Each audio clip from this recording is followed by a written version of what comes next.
I discovered my daughter's wedding happened a week ago when she tried to hide the $45,000 honeymoon she bought with my money. When my attempts to set boundaries led to a legal threat and a viral smear campaign, I decided to expose her $412,000 betrayal in front of the entire community.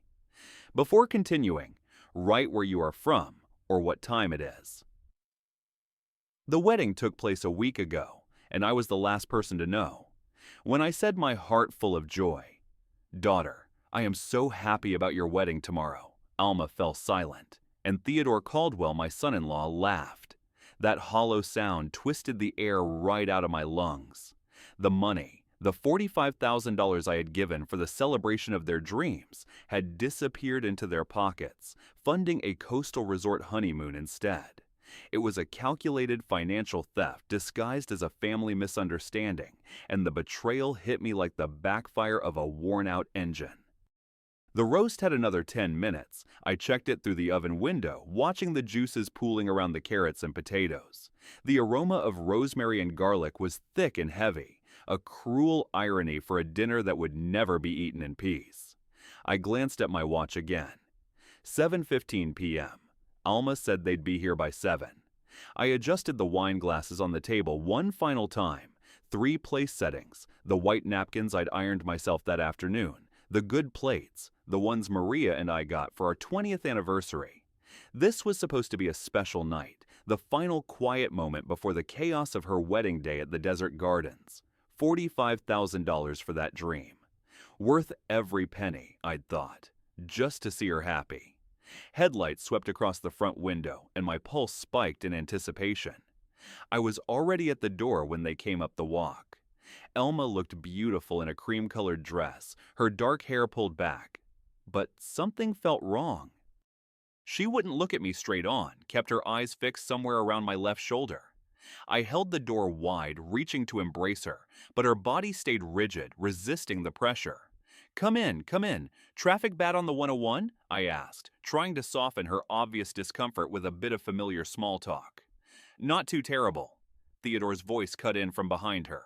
He strode past both of us into my living room like he owned the place, hands in his pockets, his silk shirt catching the light. I never liked how he carried himself. Too smooth, too confident in a way that had nothing solid backing it up. Dinner's almost ready, I said, closing the door. The deadbolt slid home with a solid grounding click, a sound I usually found comforting, but tonight it felt like locking myself inside a cage. I wanted us to have this time together before tomorrow gets crazy. Once it starts, you barely get a moment to breathe. Elma finally met my eyes, just for a split second. What I saw there, not guilt, but a hollowed-out fear, made my stomach drop like a transmission losing its mount. Dad, the wedding was a week ago. My hand was still on the doorknob. I couldn't seem to let go. Theodore examined his fingernails, casual as if discussing the weather. Last Tuesday, small private ceremony in Sedona. We decided to keep it intimate, just the two of us and an officiant. The words hit me like I'd grabbed a live electrical wire. What did you say? My voice sounded far away, belonging to someone else. Theodore scrolled through something on his phone. Beautiful sunset ceremony at Cathedral Rock. Very spiritual. Much better than some crowded event with 100 people we barely know. But I gave you $45,000 for the wedding. For tomorrow. Elma twisted the ring on her left hand. A new ring. A gold band with small diamonds I hadn't seen before. When did she get that? How could I have missed it? We made different choices with the funds. Theodore finally looked at me, and his eyes held nothing. No warmth, no apology, not even the decency of discomfort. We used the money for our honeymoon in Maui instead. 3 weeks at the Grand Wall. Better investment in our future together if you think about it. We're building our own life now. Time to be independent. Independent. The word tasted like rust and battery acid. My hands found the back of the nearest dining chair, gripping hard enough that my knuckles went white. For 63 years, I'd learned to control my temper working on cars. When an engine fights you, you keep steady hands and a clear head. But my mechanic's composure was fracturing. You spent my money. Money I gave you for a wedding I was supposed to attend. On a vacation. Dad, we just wanted something small. Elma's voice came out thin, uncertain. She still wouldn't hold my gaze. Just us. Something simple and meaningful, you understand, right? We didn't want all the pressure and expectations. Pressure. I heard my voice drop, become quieter, colder. I've been calling you every week about final arrangements. You let me believe. You both let me believe. Theodore shrugged. Actually shrugged like he'd forgotten to pick up milk at the store. We planned to tell you tonight. Thought we'd have dinner. Explain the situation. You're overreacting. The oven timer started beeping, a shrill, insistent noise in the silence. None of us moved. My breath caught in my throat. I released the chair and stood straight, looked directly at Theodore. His smirk faltered for just a moment. Get out, Elma blinked. Dad, get out of my house. I took a step toward them. Good. Both of you. Now. Theodore's voice took on a patronizing edge. Now you're being unreasonable. We'll come back when you've calmed down, old man. Give you time to process. I'm processed. I walked past them and opened the front door. The July evening heat rushed in, thick and suffocating. Leave! Elma hurried toward the door, her head down. She paused at the threshold, wanting to say something, but she closed her mouth and walked out. Theodore took his time, checking his phone again as he strolled toward me. This is childish, Sylvester. We're family now. You'll get over it. I said nothing, just stood there holding the door until he finally walked through it. I watched them get into Theodore's luxury sedan, watched the headlights snap on, watched them back out of my driveway and disappear down the street. The heavy silence rushed back in when I closed and locked the door. The dining room table still held 3 place settings. In the kitchen, the oven timer continued its insistent beeping. I walked past it all toward my home office, leaving the roast to burn. The filing cabinet's bottom drawer stuck, like it always did. I gave it the practice jerk that popped it loose, pulling out the accordion folder marked Elma Financial. My desk lamp made a small circle of light in the dark office. The folder held everything. Every bank statement, every canceled check, every wire transfer confirmation from the past 15 years. I spread them across my desk, then turned on my computer. The screen's glow hurt my eyes for a moment. College tuition first, Arizona State, 4 years. I pulled out the bursar's office statements, the semester payment confirmations, $28,000 for in-state tuition, room and board, books and supplies, plus the study abroad program to Spain her junior year that was $12,000 by itself. Total, roughly $120,000. I opened a new spreadsheet and started entering numbers. After graduation came the startup dream. The startup dream felt like a ghost in the room now. Elma wanted to launch a marketing consulting firm. She'd been so excited on the phone, talking fast about social media and branding.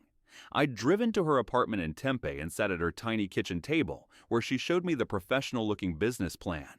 She needed $80,000 for operating costs while she built her client base. The business lasted 14 months. I found the wire transfer receipt dated March 2023, $80,000 straight from my business account to hers. Found the apologetic text message from October 2024. Dad, I'm closing the company. Market's too competitive. Love you. Thank you for believing in me. I entered the loss in the spreadsheet. Column for date, column for amount, column for purpose. Next came the Audi. Her old Honda had died, transmission gone. Could I help with a down payment? Just enough to get her into something reliable. I'd signed as co-buyer for the silver A4 when her credit couldn't handle it alone.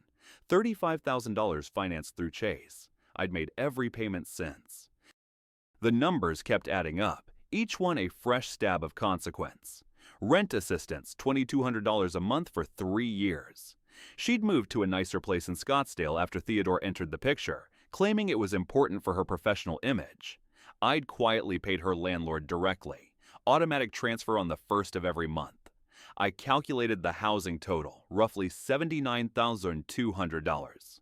$120,000 plus $80,000 plus $35,000. I muttered, reaching for my calculator. My coffee had gone cold in its mug, tasting like rust, but I took a sip anyway. The running total hit $235,000, plus the rent $79,200, bringing it to $314,200. Then the wedding fund, $45,000, wired to Elma's account 6 weeks ago. Money that bought first-class tickets to the coastal resort and 3 weeks at a resort I couldn't pronounce. I logged into my online banking, pulled up the joint account, the one I'd set up last year after Elma mentioned she worried about emergencies. What if something happens and I need money fast? Dad, could we have a shared account just for security? My daughter needed safety. What father wouldn't provide that? Current balance, $67,412. I clicked on transaction history, scrolling back through months of data. May 15th, withdrawal $5,000. Notation, business TC.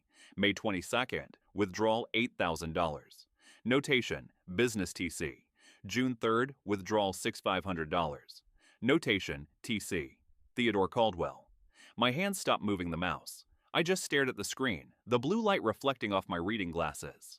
Every withdrawal since April carried those initials. Some smaller, $2,500 here, $2,000 there. Others larger, the biggest, $12,000 on June 28th. I clicked back through 4 months of history, adding up Theodore's extractions from the account I'd funded for my daughter's security. $43,000 gone, funneled through Elma into Theodore's pockets. Dad, Theodore has an amazing real estate investment opportunity. Her voice played in my memory, bright and hopeful, from that phone call in April. Could you transfer some funds to the account? Just until his commission check clears. 2 weeks tops. 2 weeks had turned into 4 months of systematic drainage, a slow bleed designed to go unnoticed. I pulled more files. Every document told the same story. Every email I'd saved. Dad, you always said you'd support my dreams. Dad, I promise this time will be different. Dad, I'll pay you back when things stabilize. My legal pad sat blank beside the keyboard. I picked up a pen, started writing. Not emotions, not anger, just facts, categories, and totals. Education, $120,000. Business investment, $80,000. Vehicle, $35,000. Housing, $79,200. Wedding fund, $45,000. Joint account withdrawn by TC, $43,000. Miscellaneous medical or travel gifts, $9,800. Grand total, $412,000. I sat back in my chair, removed my glasses, and rubbed my eyes. Just once, I let myself feel the full weight of it, the betrayal, the calculated long-game manipulation. My daughter, my only child, the girl I'd raised alone after Maria died, had hollowed me out like rust eating through a car frame. The pain was a physical tightness across my chest. Then, I put my glasses back on, picked up the pen again. The mechanic in me understood. When something's broken beyond repair, you don't keep pouring money into it. You cut your losses, you salvage what's salvageable, and let the rest go. The pain did not disappear, but it converted instantly into resolve. New page on the legal pad. Header. Action items. Close joint account. Riverbank branch. Monday morning. Remove Elma from all Wells Fargo access. Monday morning. Cancel automatic rent payment, $2,200. Monday morning. Revise will estate plan. Schedule with attorney this week. Remove Elma as beneficiary. Review life insurance or retirement accounts, not business succession. I opened a new browser tab. Typed, estate attorneys, the Valley, Arizona. The search results filled my screen. I started clicking through, reading reviews, checking credentials, opened another tab for trust lawyers, another for asset protection specialists. My mind was working with a clarity I hadn't felt in years, each thought clicking into place like a perfectly calibrated torque wrench. I started listing names from the search results, firms that specialized in family law and asset protection. Next to each name, I wrote the earliest appointment time their websites listed. My phone sat dark on the desk.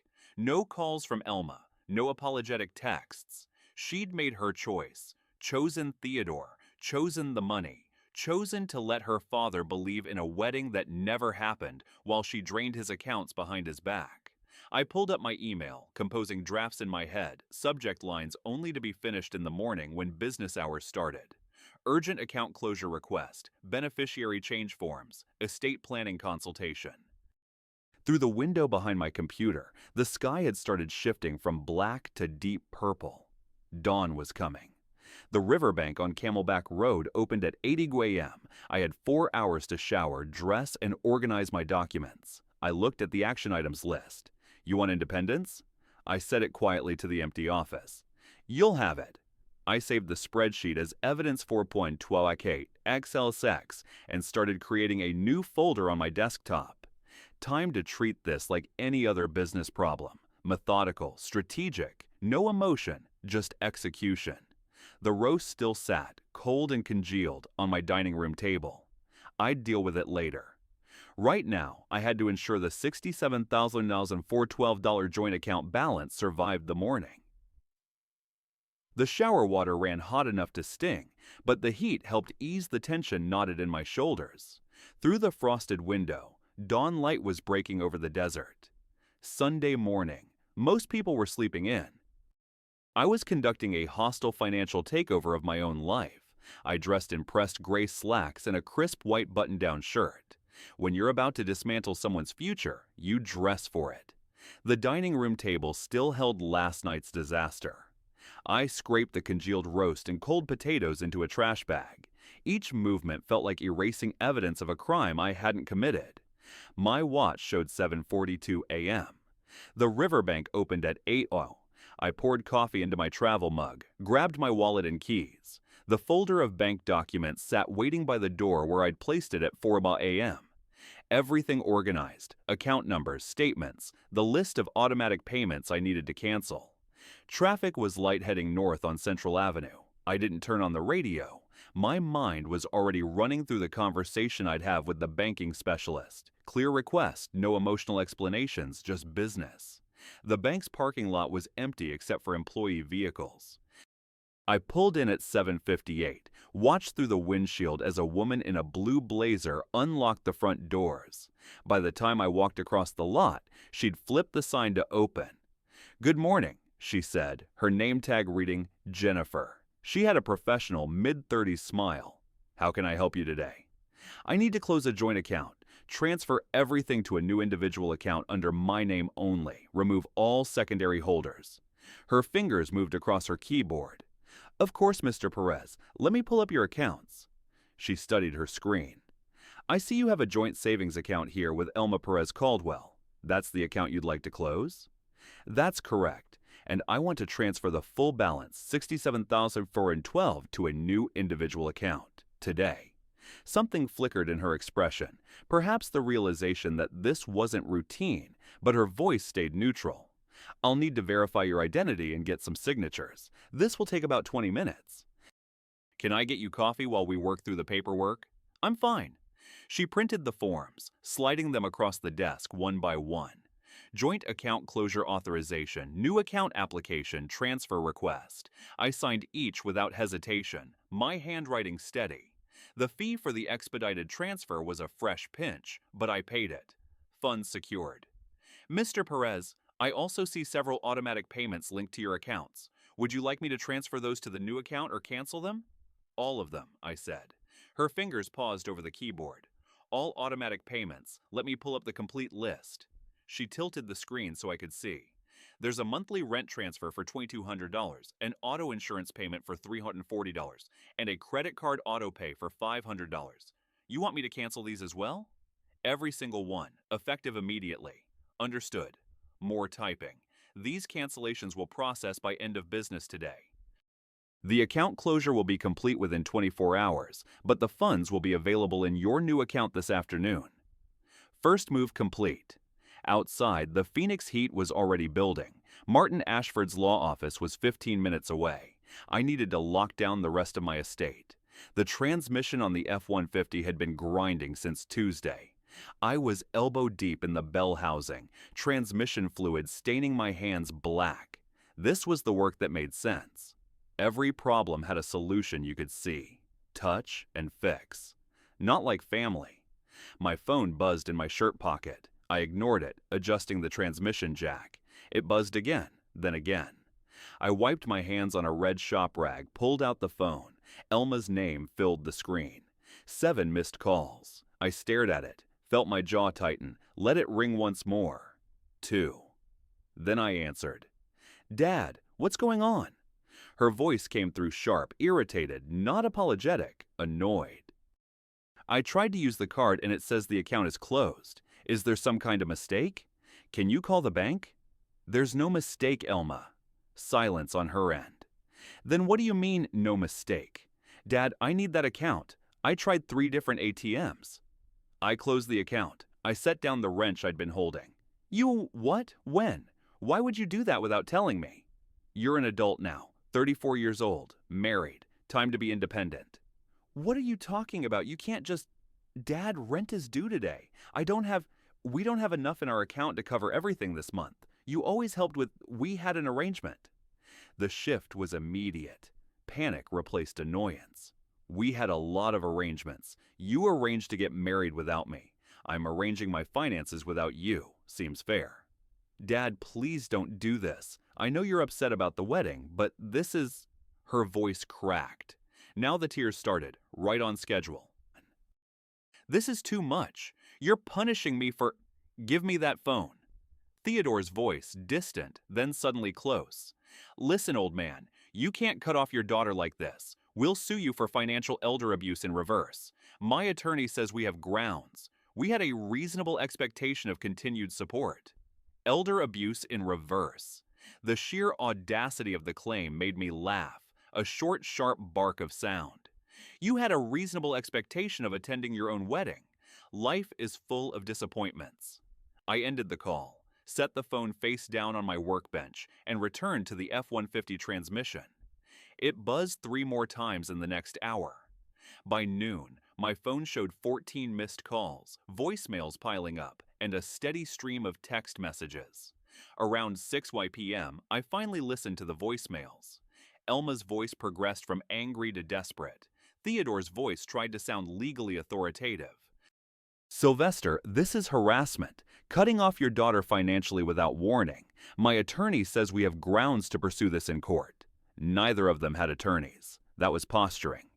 I drove home as the sun set orange and purple over the desert, ate a sandwich standing at the kitchen counter, and pulled up the trust documents Martin had emailed. My phone lit up again. Text from Elma. "Dad, I'm coming over. We need to talk face to face." I didn't respond. The knock came just after 7:30, loud, insistent. Dad, I know you're home." Elma's voice carried through the front door. "Your truck is in the driveway. Please just open up." I stayed in my office chair. They stayed for an hour, knocking and ringing the doorbell, Theodore's voice growing angrier, Elma's rising higher. I reviewed the trust draft, compiling questions for Martin. Finally, their voices faded. Car doors slammed, engine started. I waited until I heard them pull away before I stood and walked to my front door. A crumpled piece of paper was jammed under the doormat. I pulled it out, smoothed it flat. Theodore's handwriting was sharp and angry. "You're making a mistake. We'll pursue legal action for financial elder abuse and intentional infliction of emotional distress. You've left us no choice." Below it, in Elma's rounder script, "Dad, please, I love you. I'm sorry about the wedding, but you're scaring me. This isn't like you. Can we please just talk, please?" I folded the note twice and dropped it into the recycling bin. I walked back inside, locking the door, checking the windows. The house was quiet now. In my office, the trust documents waited. They had filed the threat. Martin Ashford's office looked different on a quiet Saturday morning. No receptionist, just the 2 of us reviewing trust documents spread across his conference table. "Sylvester, they've escalated." That note, while legally clumsy, signals their intent. Theodore is trying to build a narrative of duress. He tapped his pen against the legal pad. "To protect the trust from any challenge, we should document your prior financial support, especially that $80,000 business investment. Do you have the records?" Every bank statement, every wire transfer, every piece of paper, 15 years of it. The box of folders I'd brought felt heavy on the floor. Good. I'd recommend hiring a forensic accountant to analyze where that $80,000 actually went. creates an unimpeachable paper trail if anyone questions your motivations or claims you're suddenly experiencing diminished capacity due to distress. I leaned back in my chair. You think they'll challenge that far? Theodore strikes me as the type who will try everything. Better to have answers before questions get asked. Martin pulled out a fresh intake form for the trust. I need to make this ironclad. Let's start with your assets. His pen scratched across paper as I listed my life's work. 3 auto shops, Perez Auto Care, 3 locations in the valley, total value approximately $2.1 million. Then there's my house, worth about $580,000, retirement accounts, 401k worth $400,000, life insurance policy $250,000. He tallied the column. Total estate $2.68 million, all currently list Elma as beneficiary. We need that changed instantly, separately from the trust. And have you thought about which charity you want as the trust beneficiary? Something related to mechanic vocational education. Kids who want to learn a trade but can't afford school. I wanted a legacy that was the opposite of Elma's behavior. One that rewarded hard work and skill, not entitlement. A charitable purpose clause, excellent. I know several established foundations in that area. Martin made more notes. This will take time to do properly. Asset appraisals, foundation selection, document preparation. I'm looking at 2 to 3 weeks minimum to finalize the irrevocable structure. Whatever it takes, get started today.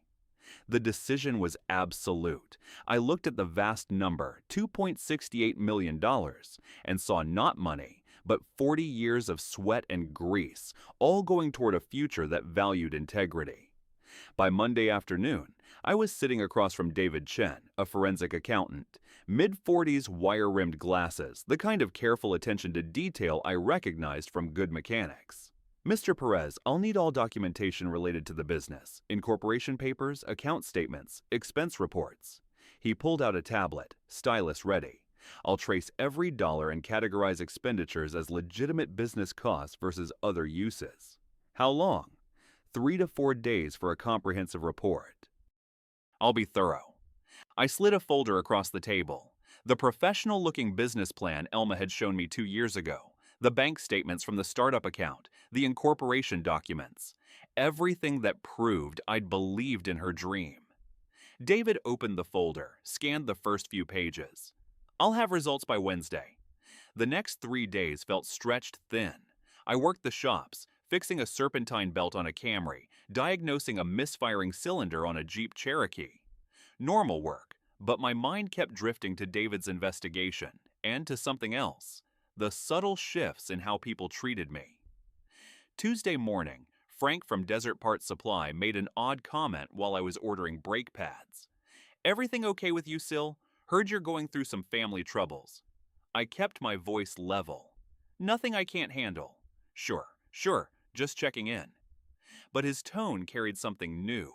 Curiosity, judgment. Later that afternoon, my phone rang. Martin's voice came through tight. "Sylvester, we have a situation. Alma and Theodore have retained an attorney. Whitmore and Associates, mid-tier firm. They've sent a formal demand letter." Demanding what? I gripped the phone tighter. Restoration of financial support and a guarantee of inheritance rights. They claim you made oral promises that created a binding expectation. It's exactly what we prepared for. But they're moving fast. I felt the tension instantly convert into ice-cold focus. This was no longer just about the money. Theodore was escalating the fight from a private family dispute to a legal and social one. He was trying to use the law as a blunt weapon, hoping I'd rather pay him off than fight a full-blown war. He didn't know me very well. The threat was real, and it was coming at me from a place of professional legitimacy. Wednesday afternoon, my phone rang from the workbench. David Chen's name on the screen. I wiped my hands on a rag, stepping into the back office. "Mr. Perez, I've completed the analysis. The findings are significant." He paused, choosing words carefully. "Of the $80,000 you invested, I can account for less than $7,900 in legitimate business expenses. Things like the website design, cards, and a co-working membership. The remainder appears to have funded personal lifestyle expenditures." My grip tightened on the phone. "Give me specifics." Luxury hotels, high-end dining, designer retail purchases. I've categorized everything in the report. There's also a clear pattern of charges in Theodore Caldwell's name, despite him not being listed as a business partner or employee. Send me everything. The email arrived 10 minutes later. I opened the PDF on my computer, scrolling past the legitimate expenses. $200 for the website, $180 for business cards, $2,400 for the co-work membership. Subtotal of legitimate expenses, $7,900. Then the rest. Line after line of personal spending dressed up with vague business justifications. $4,200 at Neiman Marcus for professional attire. $2,800 at Montage Laguna Beach for a client meeting. The client meeting was for 2 people on a Wednesday night in July when Elma's startup had no clients. Theodore's name appeared on dozens of transactions, hotel charges in Las Vegas and San Diego, premium gym memberships, a $100 charge at a luxury watch retailer with the notation professional accessories, $72,000 gone. Not to build a business, but to fund a lifestyle. I printed the report, the pages feeling heavy with the weight of the lie. Evidence, facts, numbers that couldn't be argued with. That evening, I attended the Phoenix Metro Auto Repair Association meeting at a hotel conference room near Sky Harbor. I'd been part of this group for 20 years. Tonight felt different. I walked in, and conversation near the door paused, resuming a beat too late. Robert Mendoza finally approached me during the break. We'd shared supplier contacts and business advice for 2 decades. Sil, we've known each other a long time. I need to ask you straight. He kept his voice low. What's happening with Elma? Theodore's been at a couple networking events. Says you cut Elma off completely. No warning, no conversation. Says she's struggling to pay rent and you won't even take her calls. He's worried about her well-being. The words landed like body blows. Theodore was working the circuit, building sympathy, controlling the narrative before I'd even realized we were in a public relations battle. There's always more to a story than one person's version, I said, keeping my tone neutral. I'm handling a family matter with appropriate boundaries. Robert nodded slowly. I figured. Just wanted to hear it from you. Some folks who don't know you as well. He trailed off. Some folks believe what they hear first. I drove home through warm August darkness, my mind working through the problem. Theodore wasn't just fighting for money anymore. He was fighting for reputation, for social leverage. Back in my home office, I opened my laptop and created a new folder. Record of Elma Financial Support. I started building a timeline. Every tuition payment, every rent check, every business investment, every promise to pay me back that had evaporated into nothing. David's audit report went in, alongside bank statements showing the joint account drains. Tuesday, I met with Rachel Kim, the trust administrator. We went through the finalized trust documents. Mr. Perez, the trust structure is solid. Your assets, the $2.68 million estate, are permanently designated for the Arizona Mechanical Skills Foundation. No named heirs. She looked up. I can have final documents ready for signature by next Tuesday, August 19th. Once you sign, the trust becomes irrevocable. Your daughter will have no legal claim to any assets, current or future. 7 days until this was permanent. Walking to my truck, my phone buzzed. Another Facebook notification. Someone had shared Elma's post in Phoenix Small Business Network, a group I'd been part of for years. 300 local shop owners, contractors, and service providers, all seeing her story, her version. The post was toxic, carefully worded to avoid outright lies while bleeding sympathy. My father has cut me off completely financially, emotionally, because I got married. 34 years of being his daughter, and when I chose love, he chose money. I know parents don't owe their adult children anything legally, but I thought family meant more than that. It already had hundreds of reactions and comments. Financial abuse. Parents who use money to control their kids are the worst. Theodore had taken this from a private matter to a full-scale public attack. I didn't open the app. Instead, I texted Martin. I need a meeting. We need to go on offense. His reply came back in under a minute. Tomorrow, 9 a.m. Come prepared. They wanted a fight. They just made the mistake of bringing lies to a fact war. Martin's conference room had a whiteboard covered in notes by the time I arrived Wednesday morning. Strategy flowcharts, timeline markers, legal precedents. The leather folder under my arm held David Chen's audit report and a USB drive with every bank statement I'd kept for 15 years. Sylvester, Theodore's rumor campaign has given you something valuable, Martin said, gesturing to the whiteboard. People are paying attention. When you respond, you need to respond with overwhelming evidence. We're not defending. We're presenting facts that make defense unnecessary. What exactly do you need from me? Everything. Every payment, every broken promise, every documented request for money, email, text, bank records. We build a timeline that shows a pattern, not isolated incidents. I spent the next 4 days at my home computer mining through my digital history. Years of correspondence with Elma were preserved in my email archive. Search terms became painfully familiar. Dad, I need. Dad, could you? Dad, you're the only one. I found one from March 2024. Right before the startup investment hit. Dad, you've always believed in me when no one else did. This business is going to make you so proud. Thank you for the faith and the investment. That faith cost me $80,000. I screenshotted each message, organizing them by category: education, housing, business, personal expenses. Each folder told a story of dependency, of promises made and broken, of gratitude that lasted exactly as long as the money did. Friday afternoon, I made a call I'd been avoiding. Directory assistants connected me to Desert Rose Wedding Planning in Sedona. This is Monica Rodriguez. How can I help you? Miss Rodriguez, I'm Sylvester Perez, Elma's father. I paid for my daughter's wedding in July, but I'm reconciling my financial records. Could you confirm the invoice total? A brief pause. Then her voice shifted, warmer. Oh, Mr. Perez, the ceremony was beautiful. Let me pull up the file. Yes, total came to $12,000. Venue, catering for 20 guests, florals, efficient. $12,000. I had provided $45,000. Do you know what happened to the remaining $33,000? Typically, with deposits, if the actual costs are less, we refund the difference to the couple. I believe we issued a check to Ms. Perez and Mr. Caldwell for the balance. $33,000. Refunded to them. I thanked Monica professionally and hung up. I opened my credit card statements and found the coastal resort charges 3 days after the secret wedding. Grand Wa Resort, premium ocean view suite, spa treatments, private beach cabana rentals, fine dining. Total $33,47. My wedding money had funded their luxury honeymoon, while I waited at home, believing the ceremony was still a day away. The betrayal now had a timestamp and a price tag. Saturday morning, Martin called. My paralegal found something you should see. Can you come by Monday?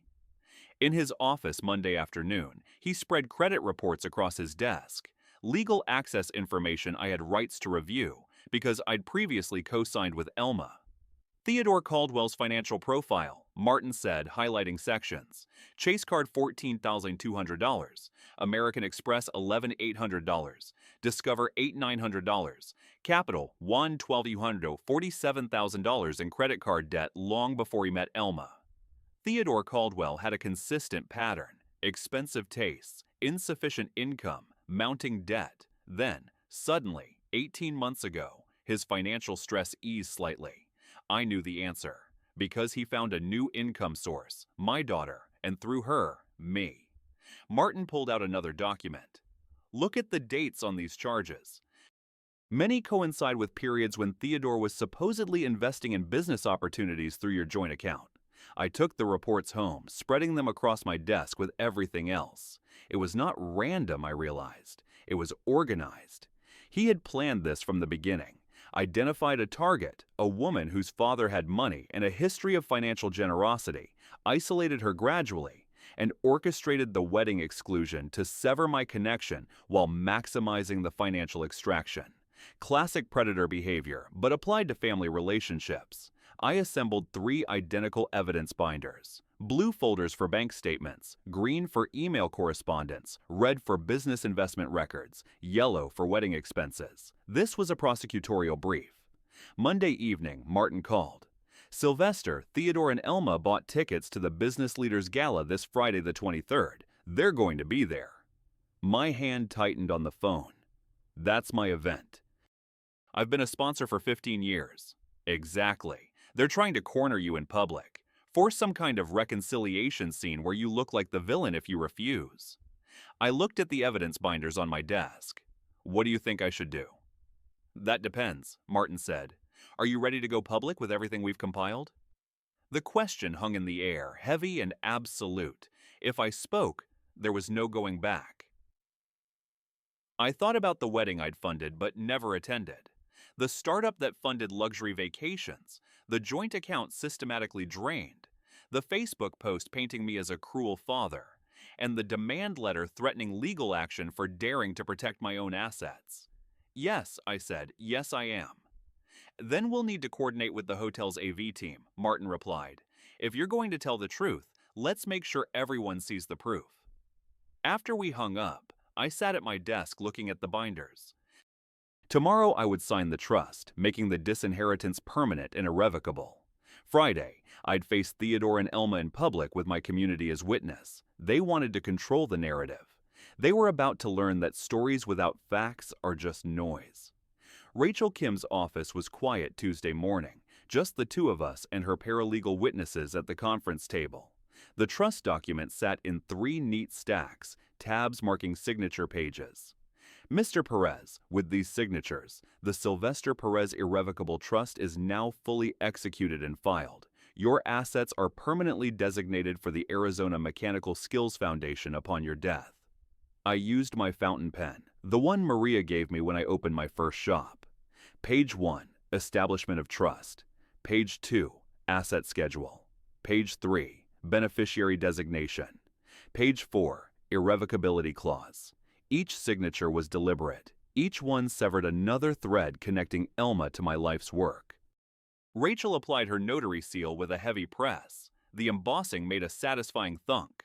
And there's no way to challenge this, I asked. In Arizona, with proper execution, and given you're of sound mind, it's bulletproof. Your daughter has no legal claim to any inheritance. Good. That's exactly what I wanted. The next 3 days crawled by. Thursday evening, I met Martin at a coffee shop near his office. Last chance, Sylvester. Are you absolutely sure you want to take this public tonight if the opportunity arises? If Theodore tries to make me look like the villain in front of my community, yes, I'm ready. Then remember, facts only. No emotional attacks. Let the evidence speak. Don't call him a con artist, even if that's what he is. I won't, but I will tell the truth. Friday evening, I arrived at the Arizona Biltmore Resort at 6:15 p.m. The grand ballroom gleamed under crystal chandeliers. My company's platinum sponsorship placard stood prominently. Perez Auto Care, $5,000 sponsor. I'd attended this gala for 15 years. Carlos Mendoza found me near the auction tables. Sil, glad you made it. Wasn't sure after, well, some of the stuff circulating online. Here and staying, I said simply. Dinner service began at 7. I chose my usual table with business associates and suppliers, comfortable conversation about industry changes and Phoenix heat.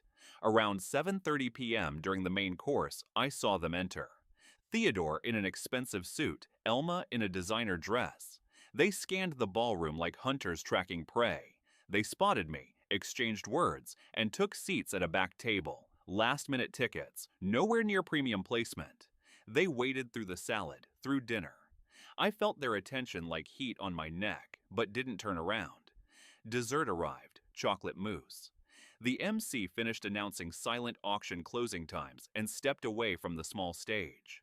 Theodore moved. He walked straight to the stage, took the standing microphone and tapped it twice. Feedback squealed. The room went quiet. I apologize for the interruption, Theodore announced, his voice carrying false humility. But I need to address something important. I set my fork down carefully, wiped my hands with my napkin, and waited. Many of you know Sylvester Perez as a successful businessman, a contributor to this community. I know him as my father-in-law. His daughter, my wife Elma, is heartbroken. There's been a misunderstanding, a family disagreement that spiraled, and I'm asking publicly, humbly, for healing. Sylvester, whatever happened, can we talk? Can we find forgiveness? He extended his hand toward my table. Every eye in the ballroom turned to me. The trap was sprung. Refuse, and I was the heartless father. Accept, and I validated their narrative. I stood slowly, buttoned my suit jacket, and walked between the tables toward the stage. The room held its breath. Theodore handed me the microphone. He had no choice. Refusing would expose his manipulation instantly. I looked out at 200 faces. Business leaders, friends, colleagues, people who had seen Elma's Facebook post and heard Theodore's rumors. Thank you for the unexpected opportunity to address this. Theodore mentioned family. Let me tell you about family. About 34 years of being a father. Behind me, the presentation screen flickered to life. Martin had coordinated with the hotel's AV team. My timeline appeared, 1990-2025. Financial support provided. I paid $120,000 for my daughter's college education, $80,000 for a business startup that never operated, $35,000 for a car, $2,200 a month for rent for 3 years, and $45,000 for a wedding I was never invited to attend. The screen showed bank transfers, dates, amounts, each one highlighted. If you're doing the math, that's over $400,000. Not loans, gifts, because she was my daughter and I loved her. Past tense, deliberate. 3 weeks ago, I learned that the wedding I'd funded had happened a week earlier, in secret. My daughter and her husband spent the wedding money on a vacation to Maui instead. Email correspondence flashed on the screen. Elma's requests, her promises, her gratitude. I also learned that the business I invested in never actually functioned. The money funded luxury purchases instead. David Chen's audit results appeared. Category summaries, luxury hotels, designer clothing, premium dining. The room was absolutely silent. This week I signed an irrevocable trust. My entire estate, 3 automotive businesses, my home, all assets totaling $268 million, will fund vocational education for aspiring mechanics. Young people who want to learn a trade, work with their hands, and build something real. I paused. Not a dollar goes to my daughter.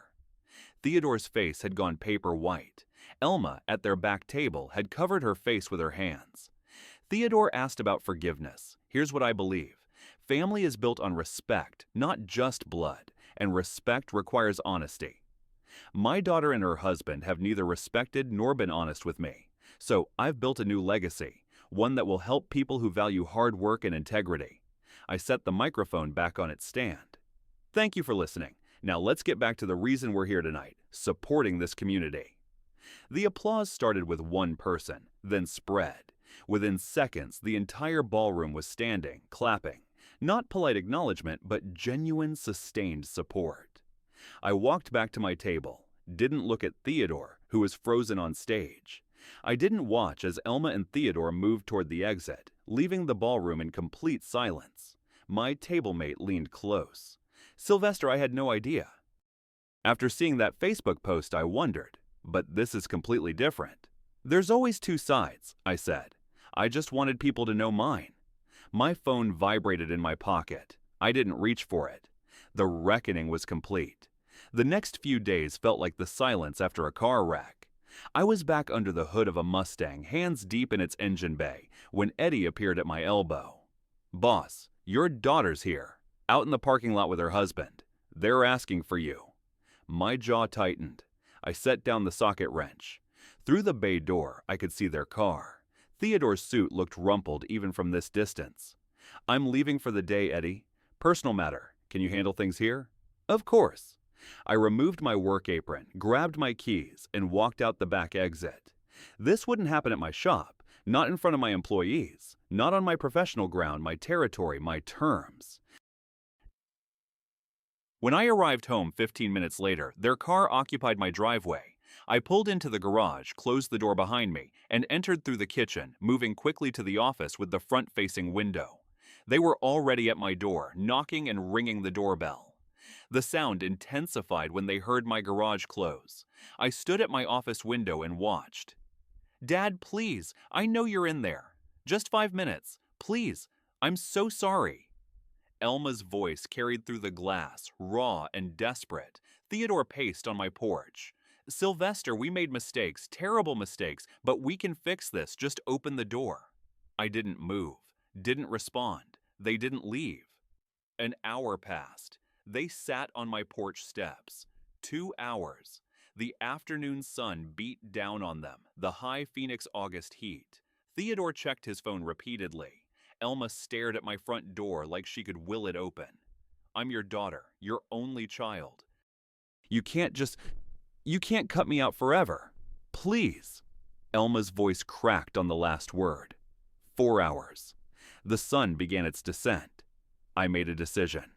Not to reconcile, but to end this. I walked to the front door, hands steady on the deadbolt, turned it, and opened the door. They scrambled to their feet, both talking immediately, words tumbling over each other. Dad, I'm so sorry. If you just give us a chance to explain. Theodore convinced me. We need to pay you back every dollar, I promise. I stood in the doorway, didn't step forward, didn't invite them in, just occupied the threshold. Set up a payment plan, whatever you want.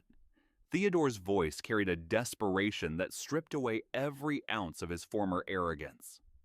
Sylvester, I take full responsibility. This was my fault. I influenced Elma.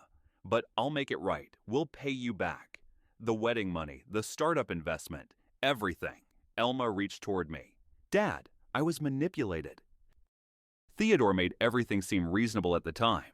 I was wrong to go along with it, but I'm still your daughter. That has to count for something. I let them speak for maybe 30 seconds total. Their voices grew more frantic as my silence continued. Theodore's expensive suit hung wrinkled on his frame. Then I raised my hand. They stopped. Instant silence. You chose your path without me. My voice was quiet, absolute. Now live with it. Leave my property. Dad, no, you can't. I'm sorry, please. Elma reached for my arm. I stepped back. Her hand closed on empty air. Theodore's voice came out strangled. Sylvester, please. We have nowhere else to. We're about to lose everything. The irony was lost on him. They'd already lost the most valuable thing. I said nothing more. Just looked at them, really looked at them, for what I knew would be the last time. Then I closed the door, maintaining eye contact until the wood blocked my view. The deadbolt slid home. Click. I stood in my entryway and listened. Alma sobbing, Theodore's low, defeated murmur, footsteps descending the porch stairs. I watched them return to their car. Finally, the engine started.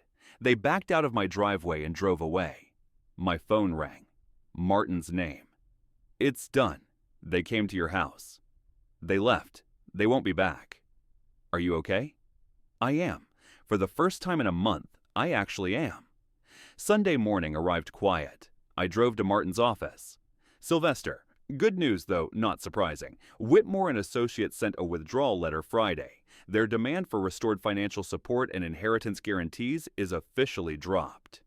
They finally realized they had no case. Martin pulled out another set of papers.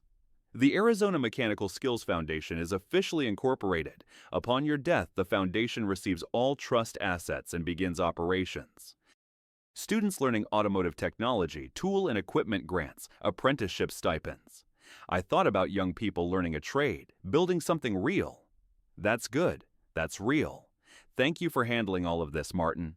It's been my pleasure. And Sylvester, you did the right thing. Not the easy thing, but the right thing. I drove past my flagship shop on Van Buren Street, the original location I'd opened in 1995. The building looked solid. Perez Auto Care in bold letters across the front. 3 decades of work built from nothing. This would outlive me. Fund education for the next generation. That mattered more than blood inheritance. My phone rang while I was turning grilled chicken in the pan. Caller ID, Elma. I looked at it, let it ring. The chicken needed attention. After it went to voicemail, I set down my spatula, picked up the phone, and stared at her name on the screen. I held the power button. Slide to power off appeared. I slid it. The screen went dark, not just silenced, off. I finished making dinner. I ate on the patio as the sun began its descent. My phone sat on the patio table beside my iced tea. Dark. Silent. I didn't miss it. 30 years I'd been building my business. 34 years I'd been Elma's father. One of those things would continue mattering. The other had run its course. The tension was gone. No anger, no regret, no satisfaction, just peace. I had protected what I'd built, established boundaries, and created a legacy that would help people who valued hard work and integrity. The phone stayed dark on the table. Everything that needed saying had been said. Everything that needed doing had been done. I left the phone on the counter, dark and silent. When I turned off the lights, the house settled into comfortable darkness. No dread about tomorrow's phone calls. No wondering what fresh manipulation might arrive. Just a house. Just a man. Just another night. If this story resonated with you, leave a like and consider subscribing. You can also drop any comment below, even just one word. Maybe tell me where you're watching from, or what time it is right now. Sometimes one word is enough to say you were here.